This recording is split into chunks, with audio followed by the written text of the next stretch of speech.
कि एक डायरेक्शन मिली है, एक अदारे बनाए गए हैं, कुरान और हदीस की तालीमात को आम किया गया है। লাখো মানুষের অংশগ্রহণে জনসমুদ্রে পরিণত হয়েছে এবারের জশ্ন জুলুস। ৫৫তম জশ্ন জুলুসে নেতৃত্ব দিচ্ছেন পাকিস্তানের দরবারে সিরিকোটের সাজ্জাদান শিনপীর আল্লামা সৈয়দ মোহাম্মদ সাবির শাহ।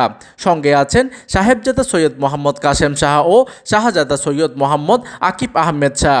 বুধবার ২৬শে আগস্ট সকাল ১:১০টার দিকে ঐতিহ্যের জশ্ন জুলুস শুরু হয়।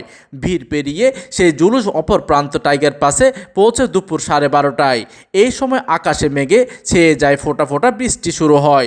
বৃষ্টিতে ভিজেই হুজুর কেবলার গাড়ি অনুসরণ করে জুলুস আবার একই পথে ফিরে যায় জামিয়া আহমেদিয়া সুনিয়া মাদ্রাসার মাঠে।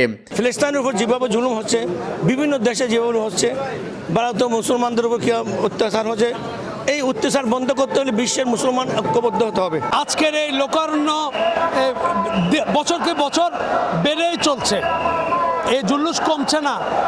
আইন শৃঙ্খলা রক্ষাকারী বাহিনীর সদস্যদের বাইরে প্রায় ১০,০০০ স্বেচ্ছাসেবক জুলুসের শৃঙ্খলা ও ব্যবস্থাপনা দায়িত্ব পালন করছেন। জুলুস চলাকালে লালখানবাজার মুরাদপুর ফ্লাইওভার বন্ধ রাখার সিদ্ধান্ত হয়। জুলুসের কারণে বিভিন্ন জেলা উপজেলা থেকে বাস, ট্রাক, পিকআপ, মোটরসাইকেলে আশেকেরা আসেন নগরে। স্বাভাবিকভাবেই কিছু সড়কে যানজটের সৃষ্টি হয়েছে। এইদিকে ১৯৭৪ সাল থেকে প্রতি বছর ১২ই রবিউল আউয়াল আঞ্জুমানে রহমানিয়া আহমদিয়া সুন্নিয়া ট্রাস্টের ব্যবস্থাপনায় চট্টগ্রাম নগরে এই জশ্নে জুলুস অনুষ্ঠিত হয়ে আসছে। প্রতিনিধির তথ্য ও পাঠানো চিত্রে ডেস্ক নিউজ, দিগন্তের বার্তা 24, চট্টগ্রাম।